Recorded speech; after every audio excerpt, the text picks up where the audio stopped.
Hello. You join me at a tremendously exciting moment. I'm just relaxing after making today's Into Your Head temporarily daily breakfast show. It's absolutely fantastic.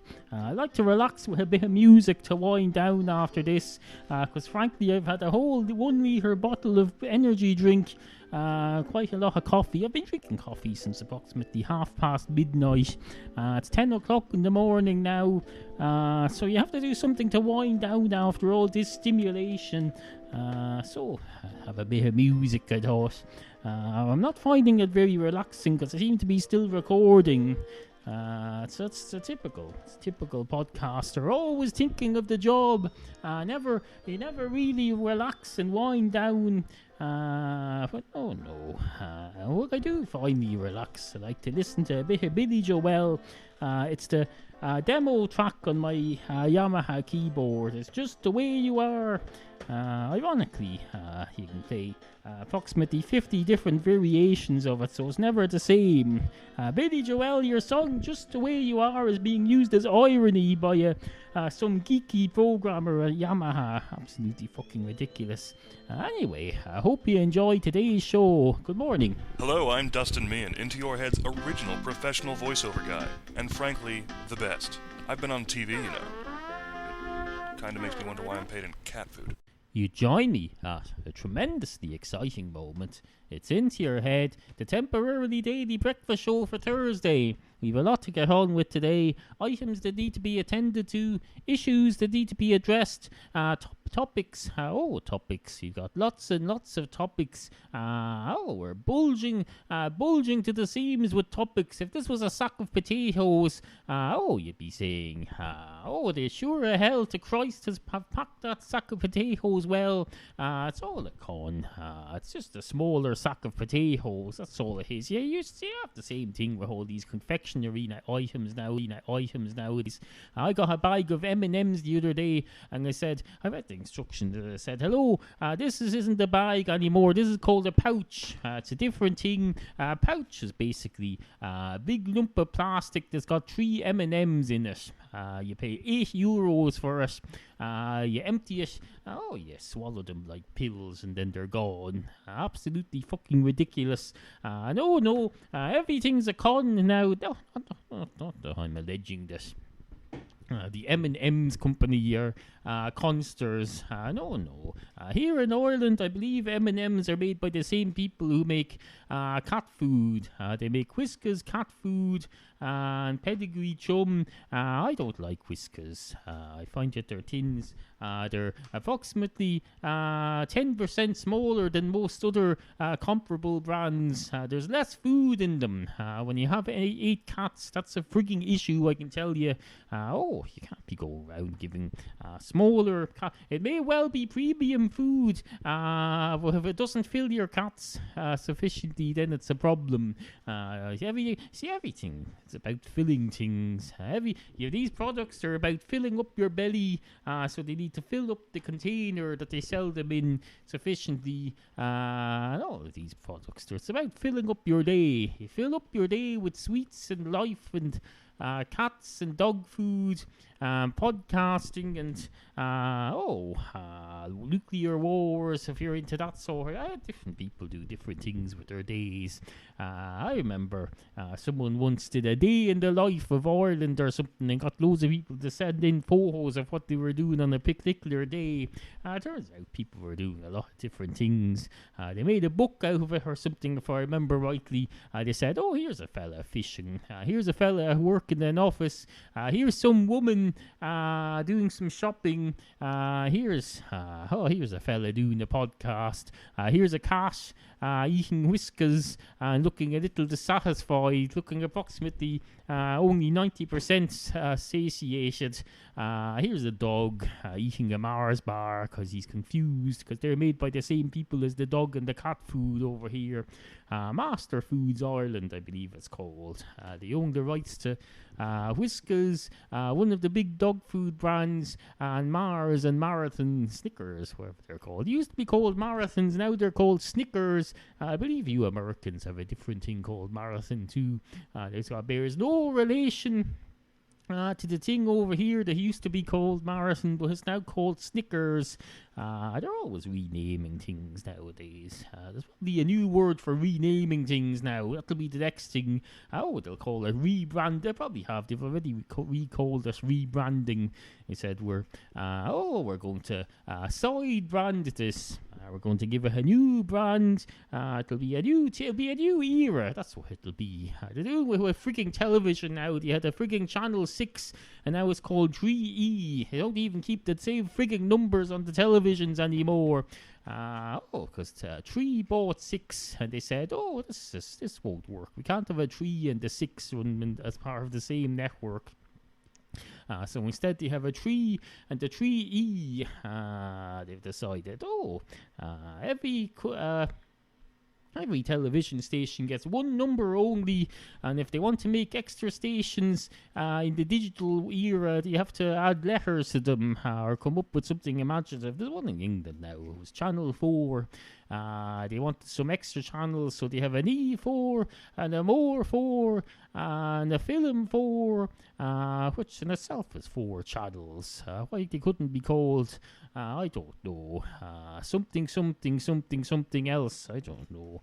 I suppose in a way it makes sense, because they can't just call them Channel 1, 2, 3 and 4, because other people might have objections to that, even though when Channel 4 came along, in the 80s, there weren't any other channels called Channel 1, 2 and 3. No. It's just that there's a BBC 1 and a BBC 2. There's a network of ITV. That wasn't called Channel 3. It was all fucking ridiculous. Someone decided, we've got to the 4th channel now. We have to start assigning numbers. So the next thing you knew, they had a Channel 5. We've never had a Channel 5 here in Ireland, because someone decided, we can't have a number 5 here because there's already a number 5 in England and it'll cause commercial issues. So they went straight home to number 6, and then number 3 bought number 6. So there's no 6 anymore. They only go up to 4, and the 4 isn't really a proper 4. It's in Irish. It's a cahar. So we don't really count that, and it wasn't a 4 when it started anyway. They just decided all of a sudden, we're going to be the 4th channel now. They weren't the 4th channel. They came along a few months before the 3rd channel started. It's absolutely fucking ridiculous. This whole numbering system, it's all being made up. People are just making up numbers. Back in the Romans never had any of this crap. Back in the Roman era, you get it. If you were number 1, you'd be called I. If you were number 2, you'd be called I. If you were number 5, you'd be called V. You could say, if you had any complaints about, I don't want my channel to be called V, that's stupid. We don't even show the program known as V. They'd say, just make the V stand for something. It's a letter after all. It's a multi-purpose digit. Not only is it the Roman numeral for 5, it's also a letter. You can think of all manner of words that could start with V. Use a bit of freaking imagination. That's what Julius Caesar used to tell them. Of course, this is all in a different parallel universe where they had television in the Julius Caesar Roman Empire era. Excuse me for having a bit of frigging imagination. If the television stations can have imagination and have frigging Dr. House going off to jail and then being allowed back into hospital, which I assume he is. I haven't seen the next series yet. But I understand he's going to jail. And if the series is to continue for another year, then you'll have to go back and practice in hospital as well. It's a foregone conclusion. So if that sort of stuff can be allowed to happen on television, then surely to Christ I can have unrealistic things happening in my podcast, such as Julius Caesar in another dimension, having television. Of course, they say this. They love to tell you over here about how, the Romans, they made some of the finest roads known to man. If you drive through England, all those roads there, they were initiated by the Romans. The only reason for that is because the Romans had to come all the way from frigging Rome. So they needed massive motorways and highways. It never occurred to them to build that frigging tunnel that goes across from continental Europe over to England. Would have been a great help to them, but they never built that. That wasn't built until a decade or two ago. So they're not that great. The Romans aren't that frigging great. They built all these roads all over England and never took to link them up to the continent. So you could have a drive up from Rome. That'd be a great bit of a drive to be having in those days. If you could drive up from Rome to England, up along through France, across the Channel Island, the Channel Ocean, wherever the hell it's called, where there's a tunnel now, but there wasn't then, I can tell you. You didn't just drive onto a train like you do now. I don't know. Of course, in those days, this was back when there was no cars and hardly anyone existed, so that would have been a lovely Sunday drive. It'd probably take a couple of days to do, of course, but nobody was in a hurry in those days. I'll tell you, in those days, if you were somebody who owned a car, you're probably massively independently wealthy anyway, so you could have afforded to take a couple of days off to drive up to England. Maybe you already were in England and you made your fortune there. I don't know. I don't really know much about history, to be perfectly honest. History, as they say, history is for the... history is for the young people. It's not for people like us. People like us are the history. Soon enough, anyway, we'll be the history. You may be listening to this in the future, 100 years from now, in which case I'm already history. So, hello from back here in history. Think of me as your talking history book. I'm the modern day, the future day equivalent of a cave painting that someone stumbles across in a cave in the back of Beyonder somewhere. Absolutely fantastic. That's all I am now to you in the future. A freaking cave painting. If you don't mind me saying so, I think I'm a freaking rather entertaining cave painting. You wouldn't see one of those cave paintings. Those cave paintings, you couldn't even figure out what they were saying. They'd have some fella, a picture of some stick insect holding a bit of cheese, and you'd be trying to stand there trying to figure out whether he's trying to attract mice, or trying to repel mice, or trying to attract them so that he can put them in a trap and then get rid of them. No. Their cats were saber-toothed in those days. Surely the Christ, you wouldn't need to go setting mice traps. Absolutely fucking ridiculous. Maybe he was feeding cheese to his cat. I don't know. Has that ever occurred to anyone? They get a fine bloody bit of cheese and they go and waste it on a mouse that's going to be dead in 5 minutes. When they've got a cat a cat would enjoy a bit of cheese, especially back in those days. When there was no pasteurized milk, everyone had to. I tell you, try getting the cat to get milk out of a cow. They wouldn't be able to. They'd hurt the cow. The cow would end up bleeding.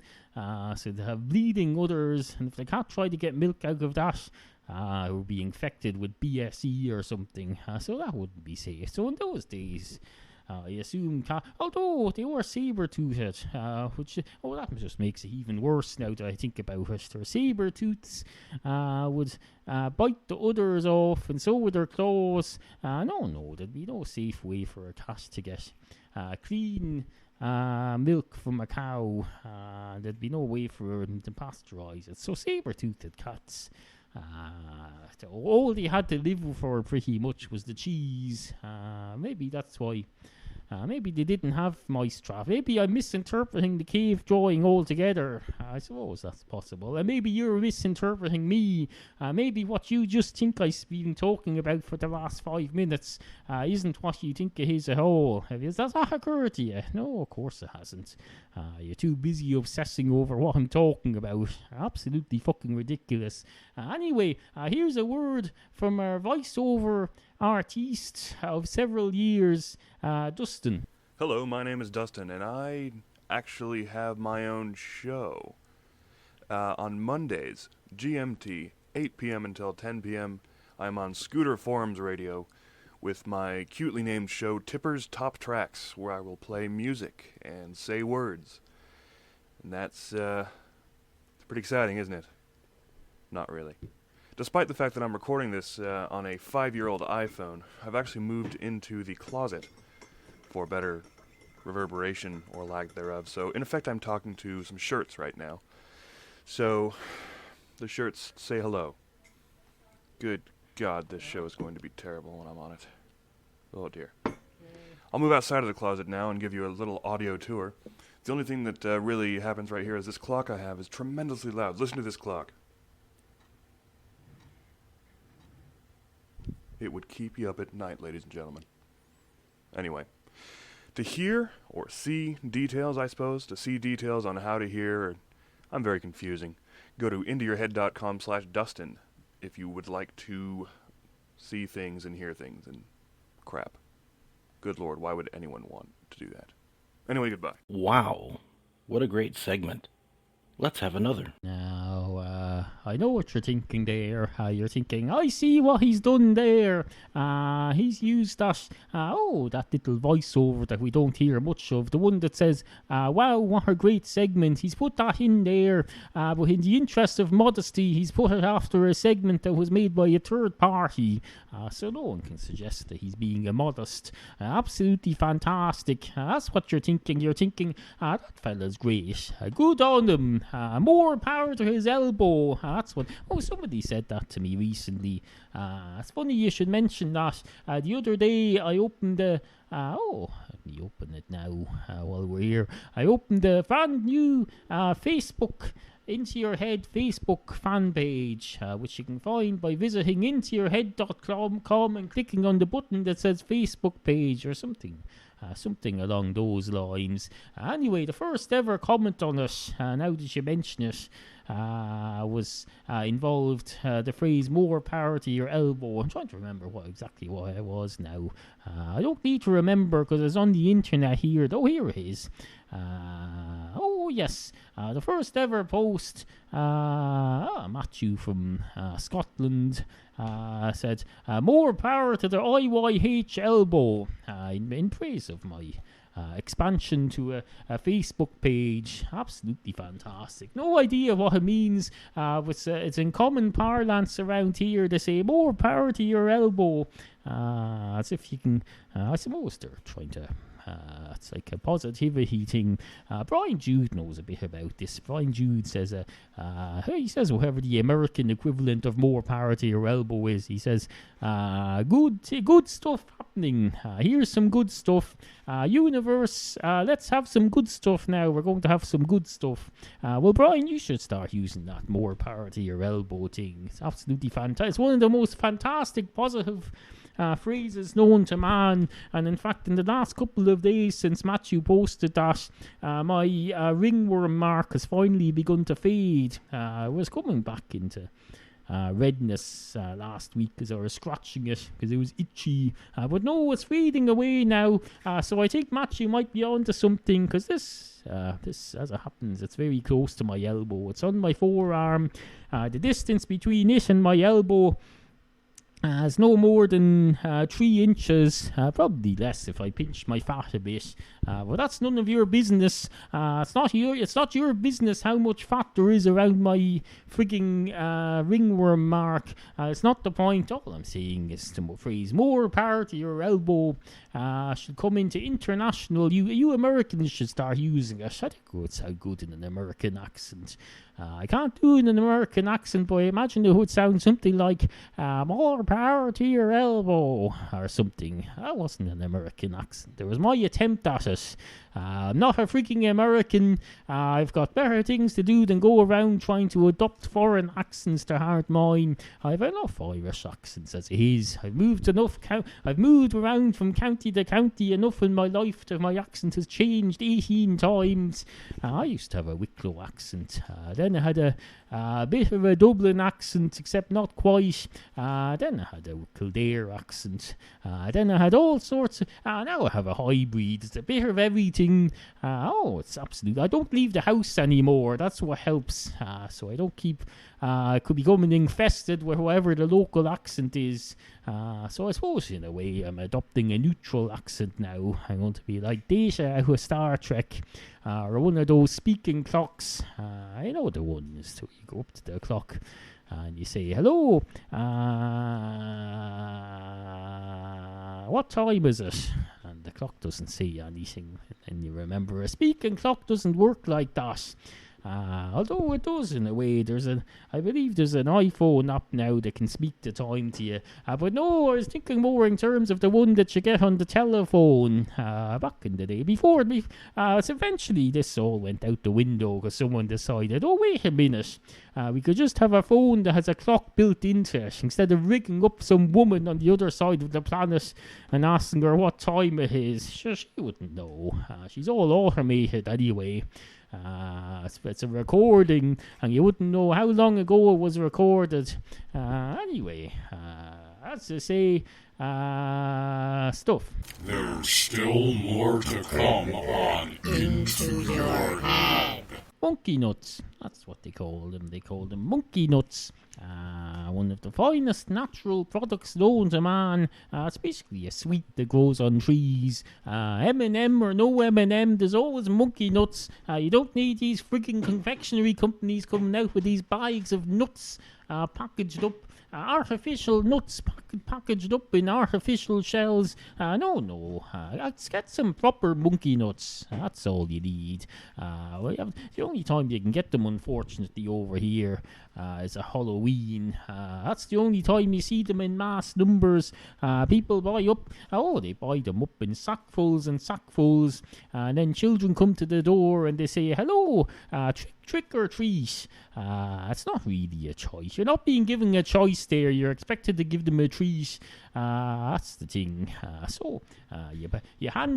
You fork out these monkey nuts too. I say you fork them out, but no, very few people use forks to dispel monkey nuts. You don't need to. You can use your hands. Just like the modern fast food places where nobody uses cutlery unless they're having a bit of salad, in which case they're considered outcasts. People who eat salads in McDonald's are considered outcasts. But no, a bag of monkey nuts would feel perfectly at home in one of those fast food outlets where they don't have much cutlery. They should ask them to the menu. If they want to do this thing of having fast food, salady, healthy stuff on the menu in McDonald's, they should have monkey nuts. They could say, hello, new to the children's menu, you could have this bag of crap that's bits of chopped apples and grapes, 3 grapes in a bag, or you could have a big bag of monkey nuts. Which do you think your child would prefer in their Happy Meal? I think you'll find they'd prefer the monkey nuts. But no, never occurs to anyone. It's probably because they're obsessed about the whole nuts thing. Everyone, if you're seen giving a nut to a child nowadays, you're told, oh, that might have traces of peanut on it and it might kill the child instantly, or else if it doesn't kill them instantly, they'll choke on it and then they'll be dead within half a minute. Absolutely fucking ridiculous. No nuts allowed to be given to any children at all. You can't do anything anymore. You can't go out. You can't go out dressed as a goblin on the 31st of October and go up to a stranger's door on your own and say, hello, trick or treat, or to put it another way, can I have some sweets, please? No. If you do give them sweets, they have to be packaged up, sealed in plastic, so that the parent can verify that they haven't been tampered with. They have frigging tamper-proof packaging on them now. Monkey nuts would still work for that though. A monkey nut shell is completely untamperable. Although I suppose you could stick a needle in it, could you? I don't know much about syringes, but I'm pretty sure that if I looked at a monkey nut for more than half a second, I'd be able to tell at a glance whether it had been interfered with a syringe. And I'm pretty sure as well, I can tell you that the syringe wouldn't come out of it well. It'd get bent to bits, like a record player needle that's been used on a I don't know, a bit of stone that some chancer has put on the record player instead of a record to cause trouble. So no, it wouldn't be. While you may well be able to use a syringe to inject some crop into a monkey nut, it would damage the syringe irreparably, and it wouldn't be financially viable to have a new syringe for each individual monkey nut. So there's your tamper-proof system built in there naturally to the monkey nuts. Absolutely fantastic. Anyway, good morning. Hey everyone, Brian Jude here, and I'd like to talk to you about the film that I'm making, The Miracle Man. I had a campaign a while ago to raise some development funds, and I find myself needing some more funds for especially legal fees. If you've contributed before, thank you very much, and if you haven't, here's a chance to do so. Go to tinyurl.com/mmfund2. That's tinyurl.com/mmfund and the number 2. And you can check out the different perks that I have to offer there for your contributions. And if you have contributed before, feel free to contribute again, or in either case, please spread the word, especially if you know people who might be interested in funding this kind of thing. Really appreciate it, guys. Thanks and take care. Bye-bye. Sit, Kofi, sit. Good cat.